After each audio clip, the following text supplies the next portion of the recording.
Romanos capítulo 1, de 1 a 6.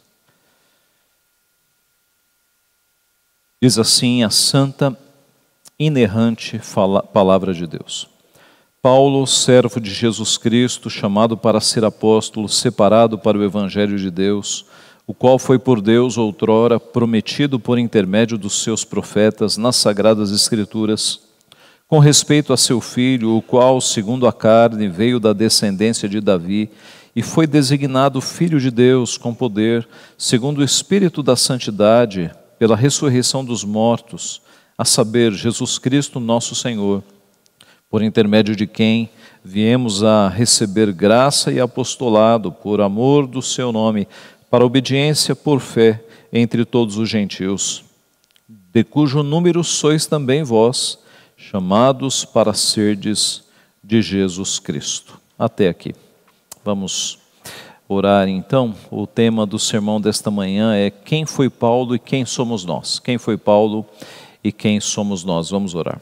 Pai Santo, Deus bendito, nós te agradecemos porque tu nos dás o privilégio de falar conosco por meio da tua santa palavra. Te louvamos porque o Senhor inspirou homens no passado para escrever a tua escritura, escrever aquilo que o Senhor requer de nós.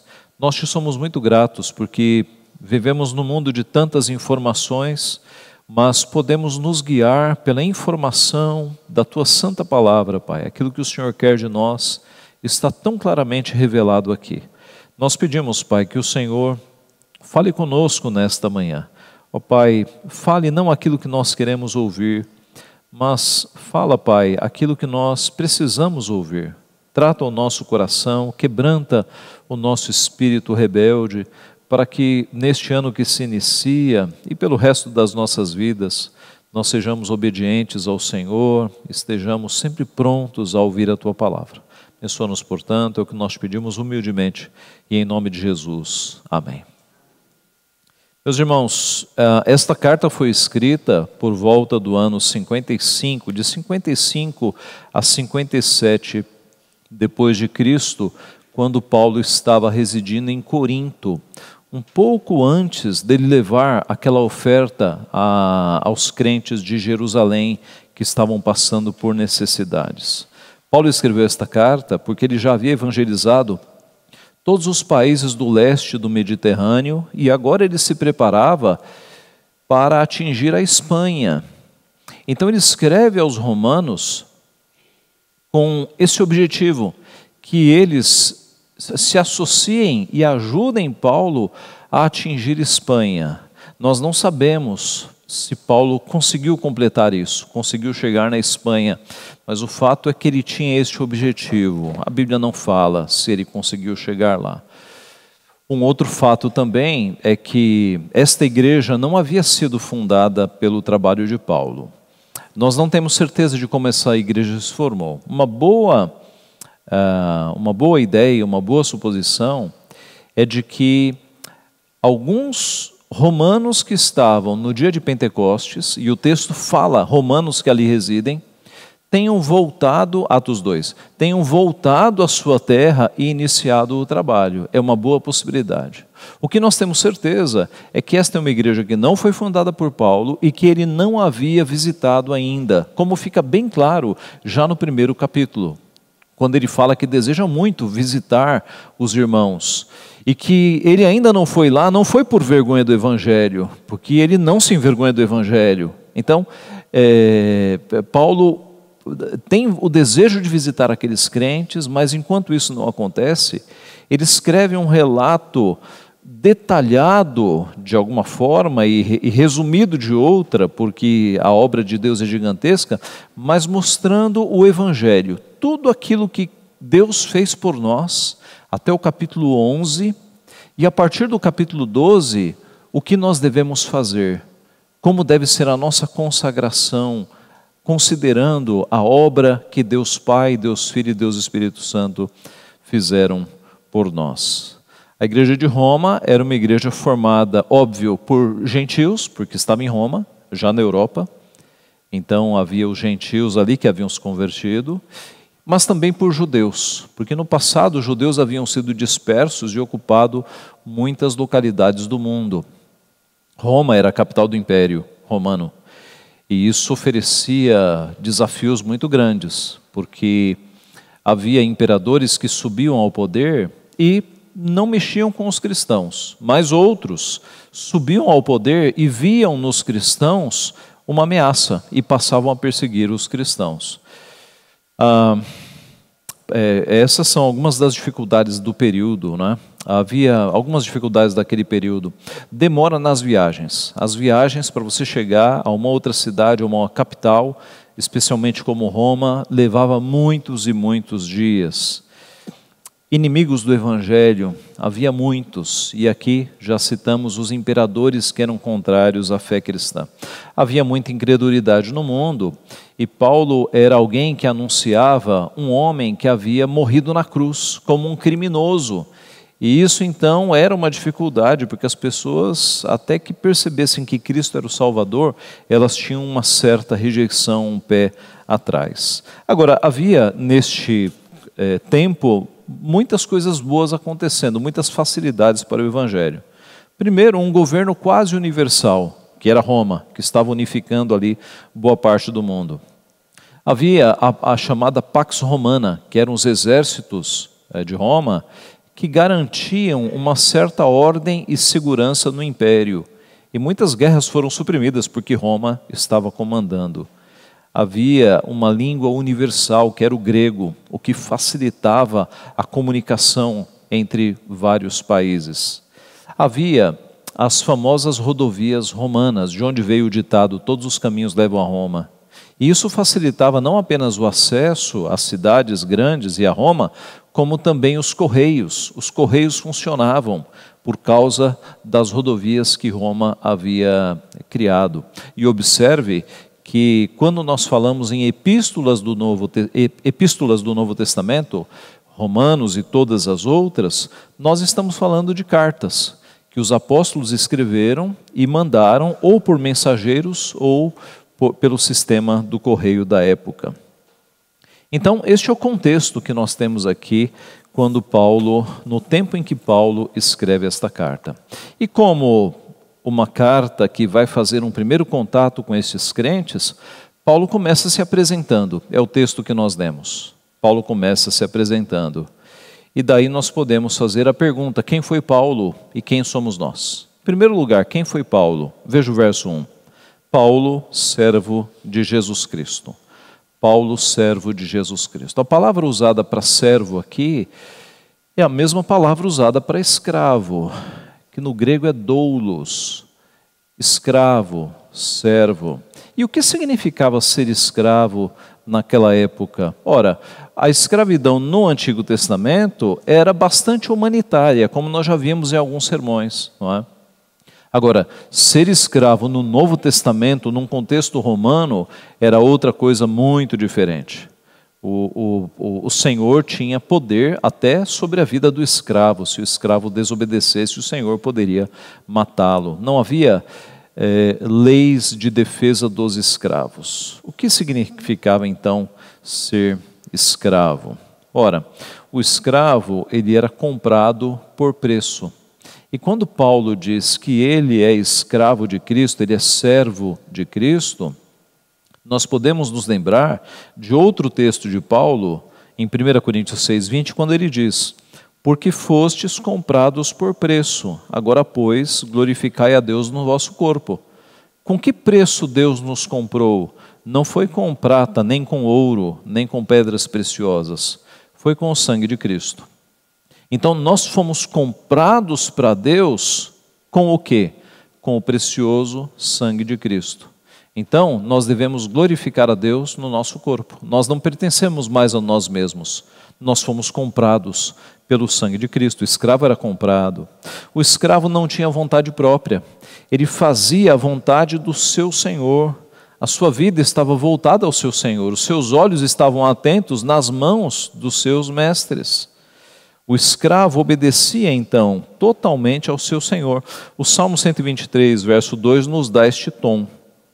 Como os olhos dos servos estão fitos nas mãos dos seus senhores, e os olhos da serva na mão da sua senhora, assim os nossos olhos estão fitos no Senhor, nosso Deus, até que se compadeça de nós. Irmãos, é meio difícil para a nossa geração entender o que é ser servo. Nenhum de nós teve essa experiência, graças a Deus. Mas nós podemos tentar entender melhor o conceito. Uma pergunta: quando foi a última vez que você fez algo contrariado? Quando foi a última vez que você fez algo que você não queria fazer, mas acabou fazendo por uma força, digamos, maior?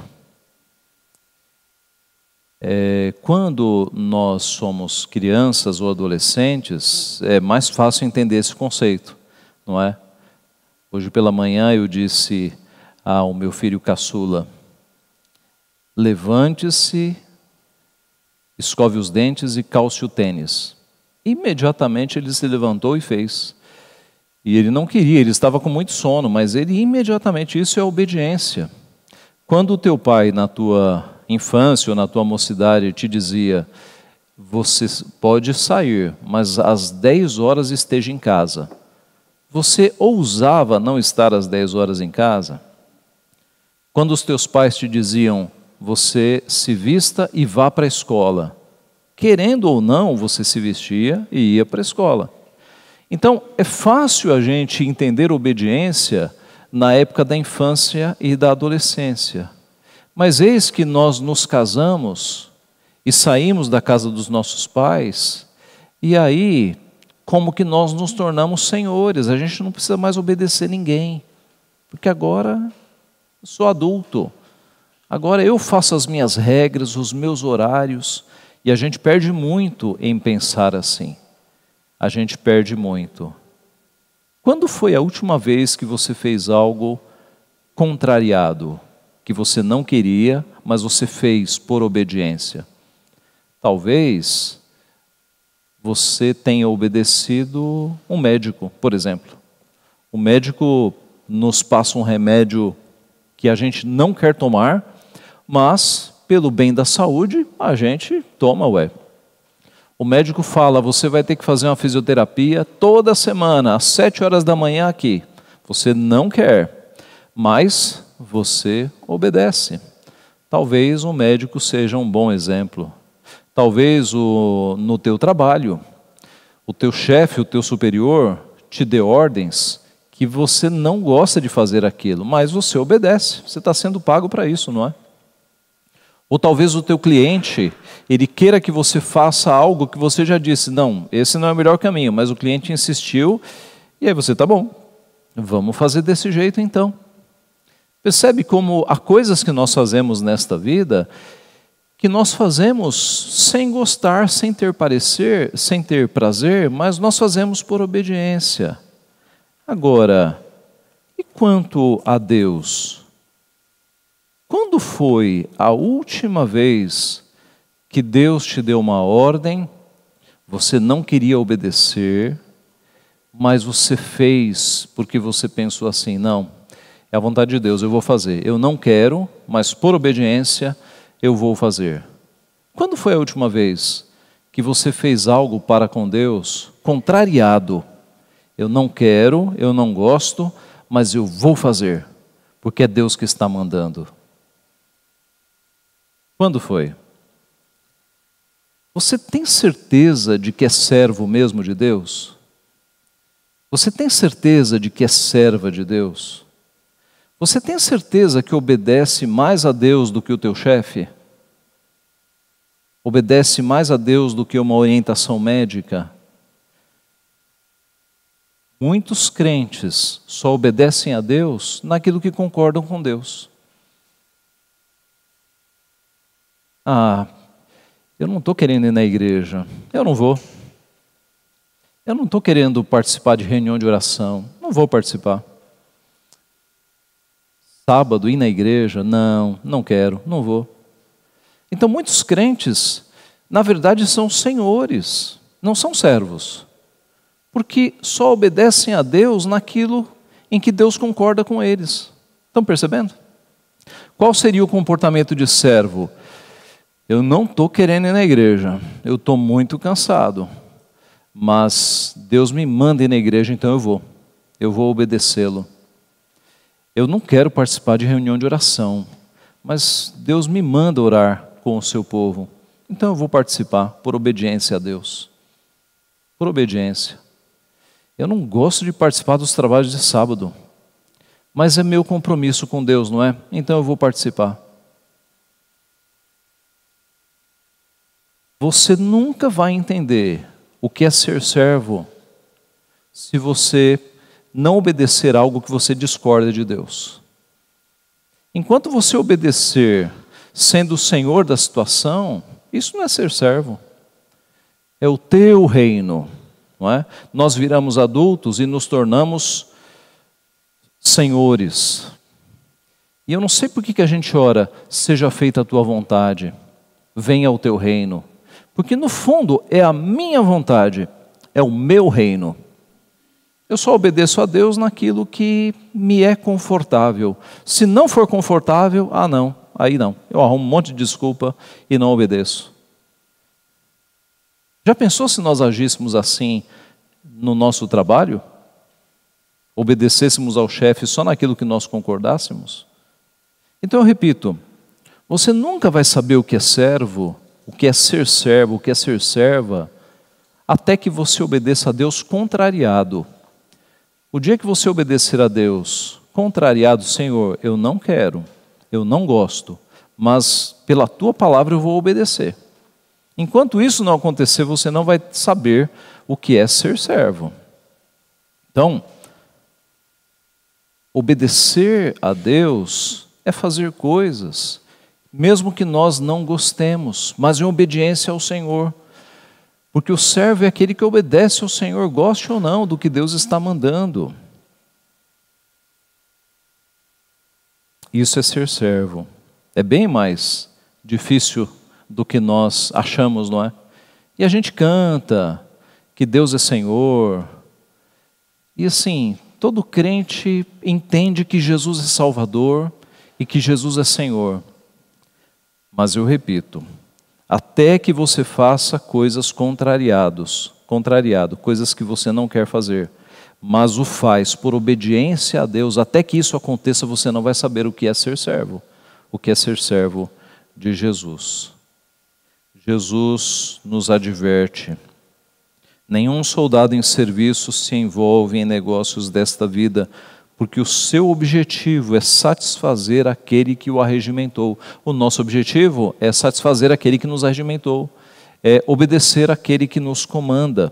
Cristo disse: vós sois meus amigos, se fazeis o que eu vos mando. E Ele pode mandar coisas que nós não queremos fazer, mas nós fazemos por obediência a Ele. Não é assim com o Estado? O Estado nos manda pagar impostos. Quem é que paga imposto aqui com prazer? Mas nós obedecemos. E com relação a Deus, que nós não vemos, nós temos obedecido a Deus como nós obedecemos ao Estado.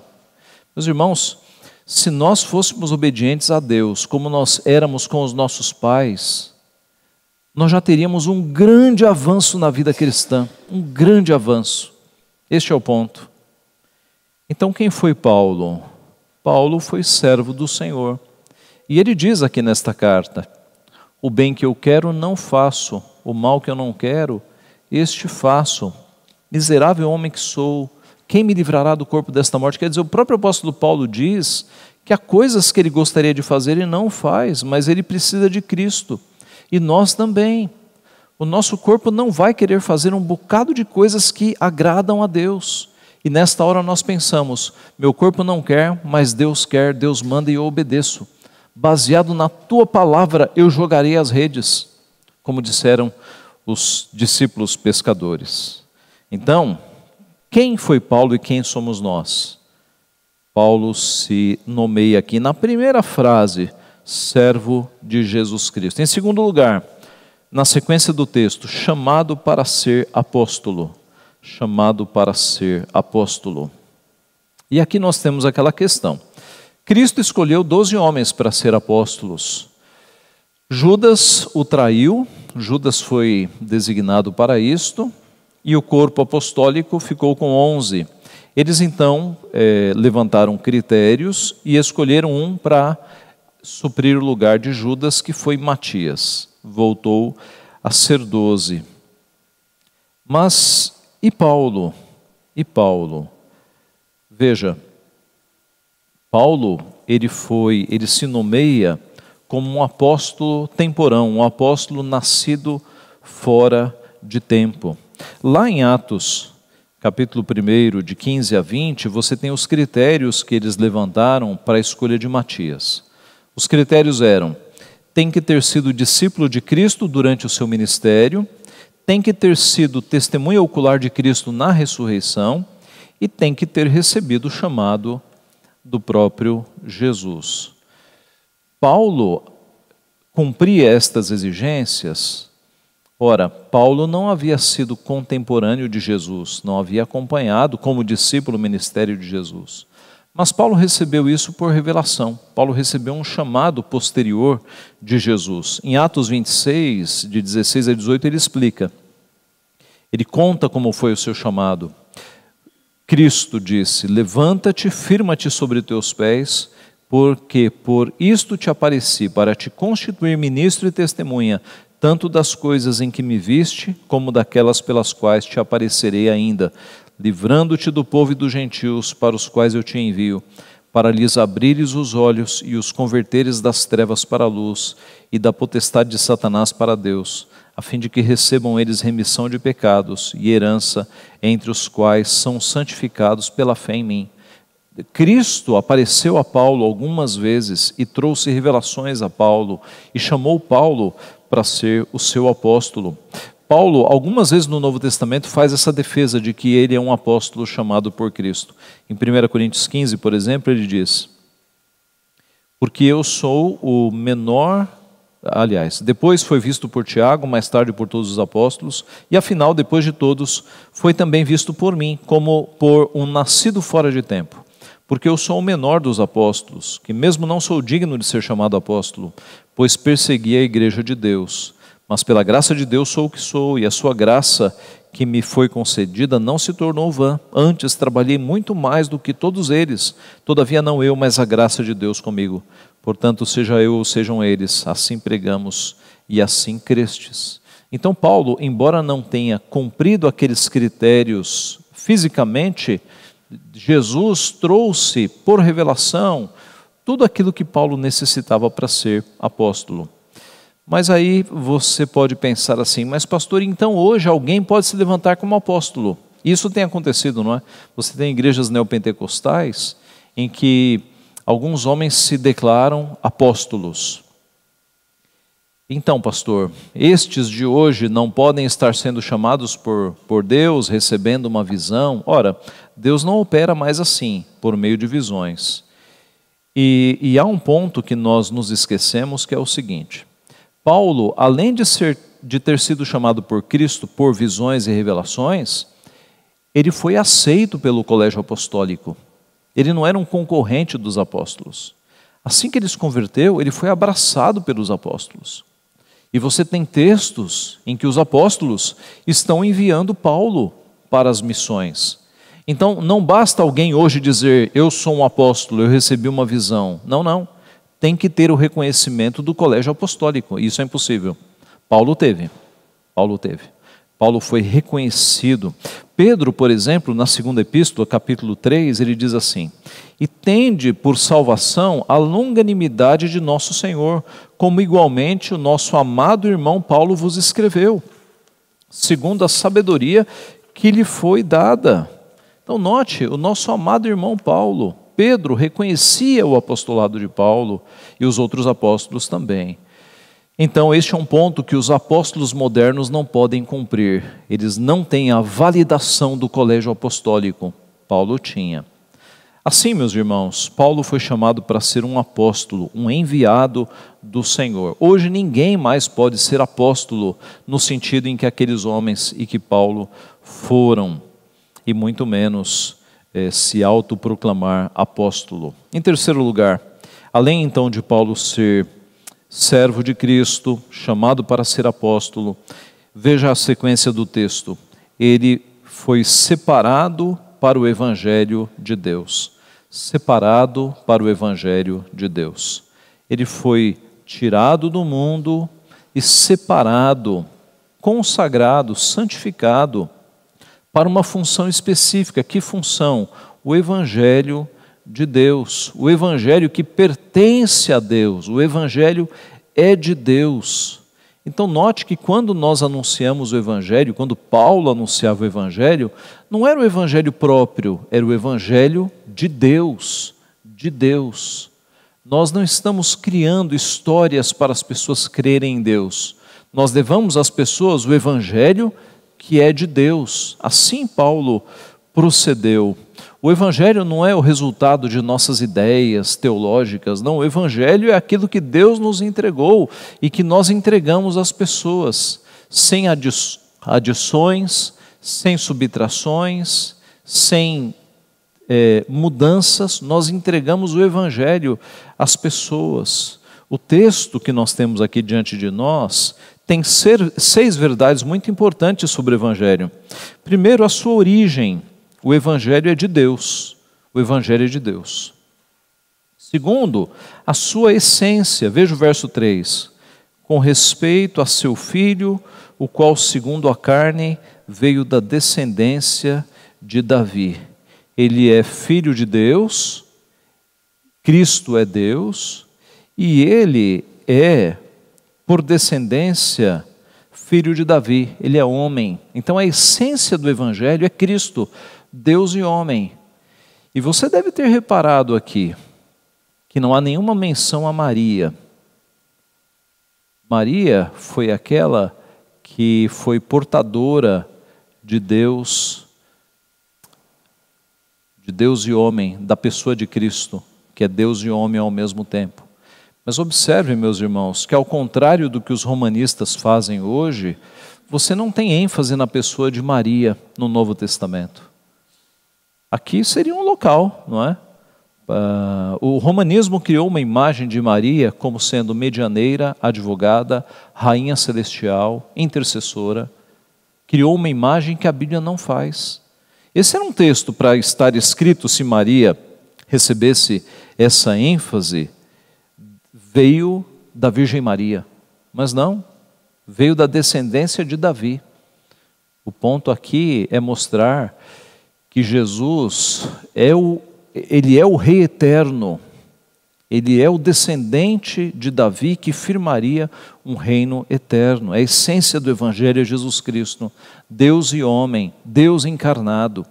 Nós temos aqui também uma terceira verdade, que é a autenticidade do Evangelho, as Escrituras. Veja o verso 2.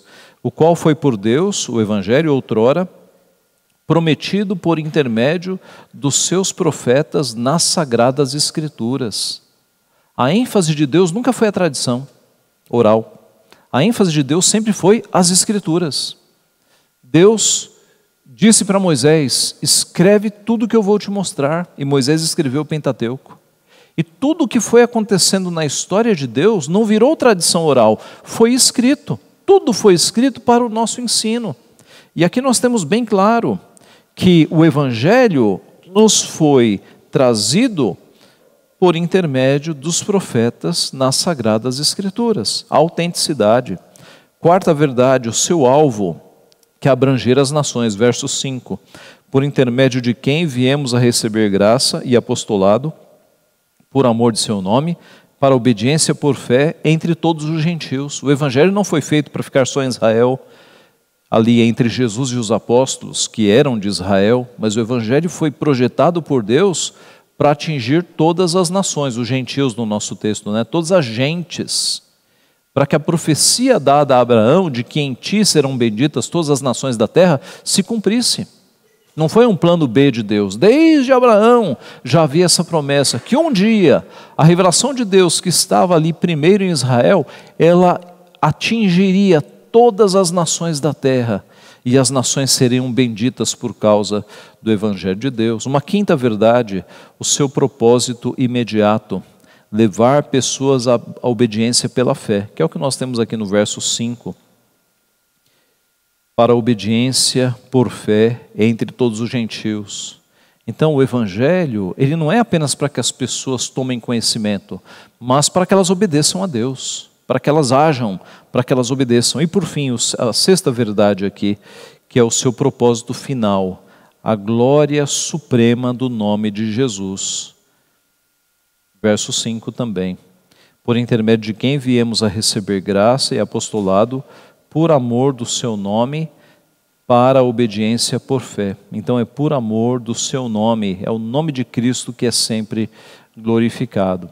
Então, meus irmãos, o Evangelho não é um produto que nós nos esforçamos para vender e usamos técnicas de venda para passar, nada disso.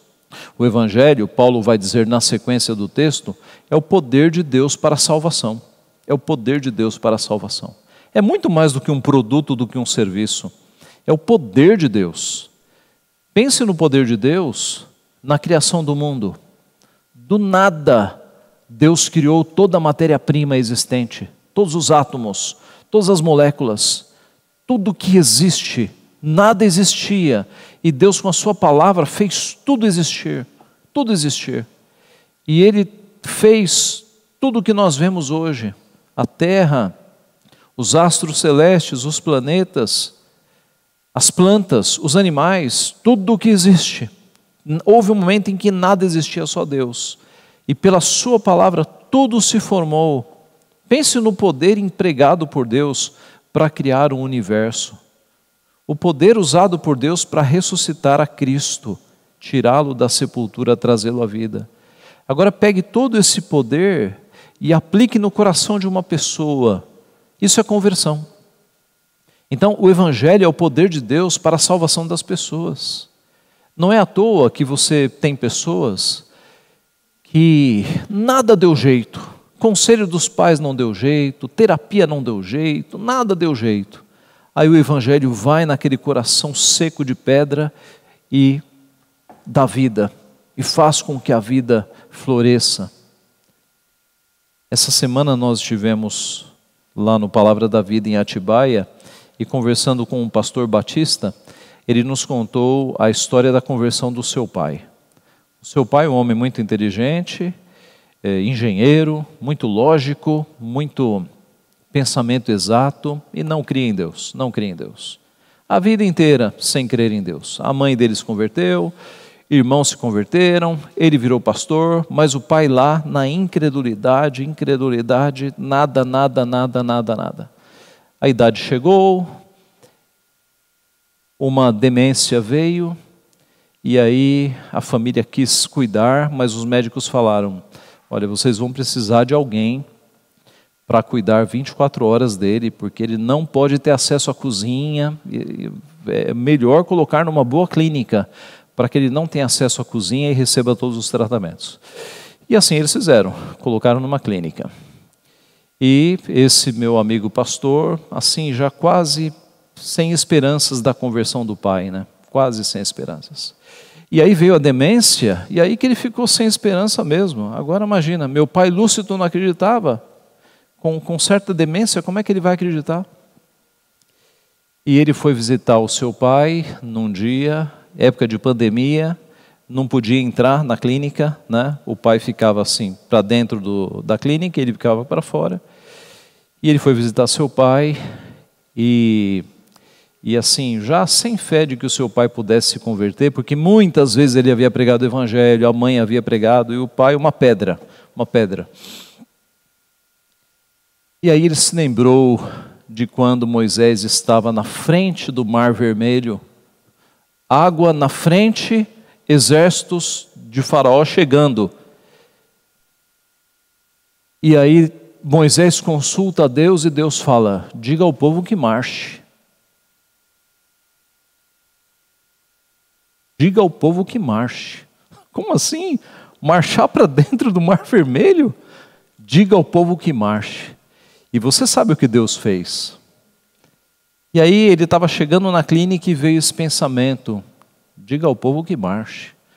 E ele pensou, tá bom Deus, eu vou pregar o Evangelho mais uma vez. E ele começou a falar com o seu pai, e o seu pai começou a responder totalmente lúcido, como se não tivesse mais a demência.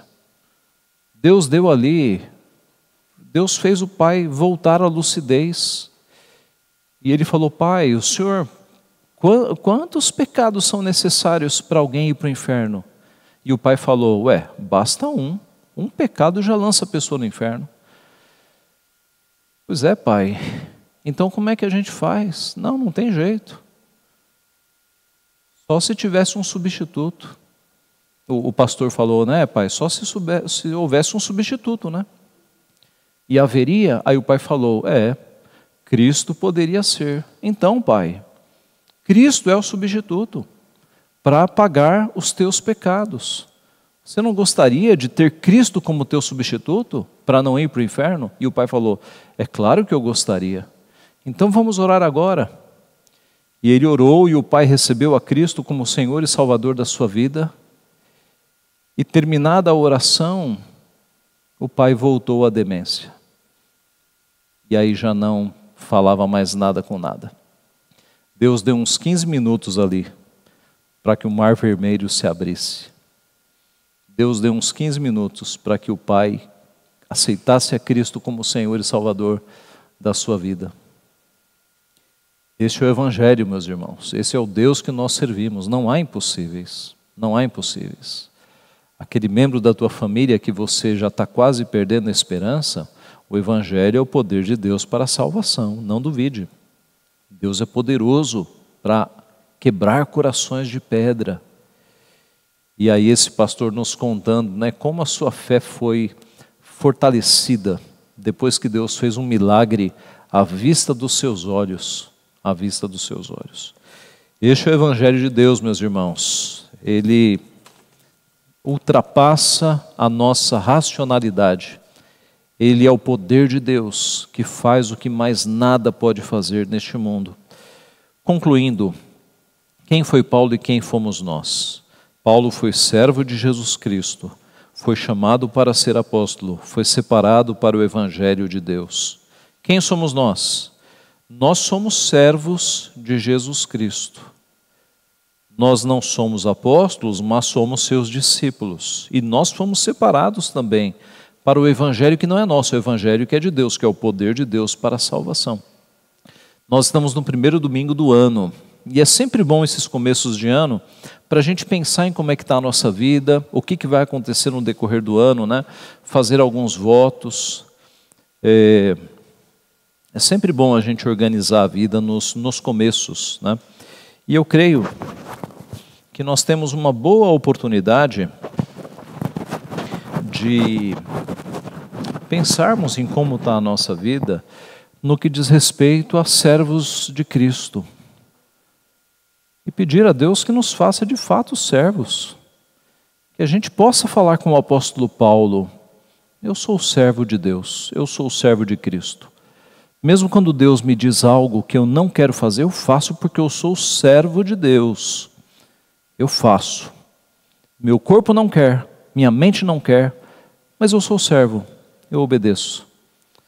Vamos então, meus irmãos, nos comprometer neste ano em sermos servos de Deus, em obedecê-lo, querendo ou não, obedecê-lo, mesmo naquelas coisas que nós não queremos, obedecê-lo. E na medida em que nós formos obedecendo, nós vamos começar a amar as coisas que Deus ama. No começo, a gente vai por obediência, e daqui a pouco vira amor, né? Vamos nos comprometer em todos os dias, ler a palavra de Deus e orar, todos os dias, todos os dias. Eu postei no grupo da igreja, não é? Você já pensou como é que estaria a saúde de alguém que só se alimenta direito no domingo? O quão anêmica e fraca estaria esta pessoa? Então como é que a gente pode se alimentar só no domingo? A gente tem que ter um bom café da manhã espiritual todos os dias, todos os dias. Então todos os dias, acorde, e que as primeiras palavras a entrarem na tua mente sejam palavras de Deus. Leia a Bíblia, ore ao Senhor todos os dias. Faça esse compromisso agora, no começo do ano, para que você tenha um ano abençoado, que a tua alma seja fortalecida. Isso vai te custar 5, 10 minutos. Comece o dia com uma comunhão forte com o teu Deus, lendo a sua palavra, orando ao Senhor. Isso vai fazer toda a diferença no teu dia e no teu ano. Vamos nos consagrar. Que 2024 seja um ano não de prosperidade, de coisas que são efêmeras, passageiras, supérfluas, mas que seja um ano de consagração a Deus, de obediência a Deus, que a nossa vida mude, que o nosso coração seja transformado, para que nós sejamos cada vez mais servos e servas do Senhor, obedientes a Ele e à sua vontade. Que Ele assim nos abençoe. Amém.